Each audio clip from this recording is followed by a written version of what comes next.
I'm Russell, I'm 22 years old this year. I'm a local Singaporean who has finished serving my national service. I'm currently studying in Sydney, Australia, University of New South Wales. I'm a second year medical student. My name is Elise. I'm currently a third year undergraduate at the University College London, pursuing my degree in economics. When I applied to medical school, there was only one medical school in Singapore and there weren't that many places as compared to the number of applicants.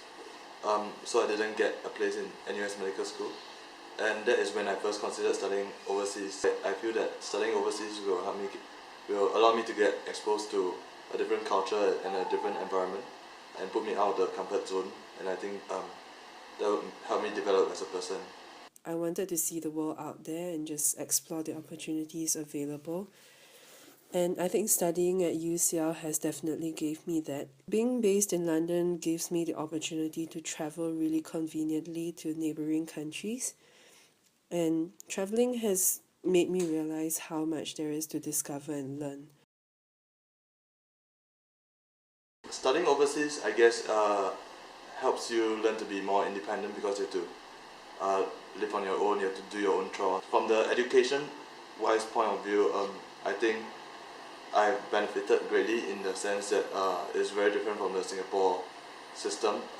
Especially recently when I went to an exchange program with the NUS and NTU Medical School, we can see a very different style of education system where in Singapore it's a very didactic approach, and they give you a lot of information and you're just supposed to swallow as much as possible. But in Australia, there's a lot of focus on self-directed learning, and you have to go and find your own resources and find your own material, so you learn to study, learn to learn in that sense.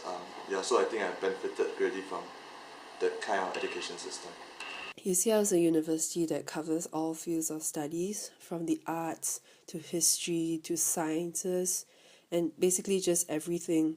And being in an environment where the crowd is so diverse has been a really good chance for me to learn from everyone, and has really been intellectually stimulating. I think there's a very high possibility that I will come back to Singapore to work. One of the main reasons being that friends and family is all in Singapore, and this is where I call home. And another thing is I think the government and the Singapore Medical Association has done a lot to try and bring back foreign medical students, and have put out many attractive incentives. Knowing that I have so much more to learn, I think that it is premature for me to move home. And although moving home has its benefits, I think the inertia to move away again will be really great once I do so. So while I can, I hope to be able to live in as many countries as possible before settling down. But I wouldn't say that I plan to relinquish my Singapore citizenship, because my parents and the bulk of my friends are still based in Singapore. So I will have to move home eventually. I just don't see that happening in the near future, especially immediately after I graduate. I think that the government is doing a pretty good job in trying to, for example, they are opening up the NTU Medical School and trying to expand it in future years. So that will create a lot more slots for applicants to medical school to get into medical school.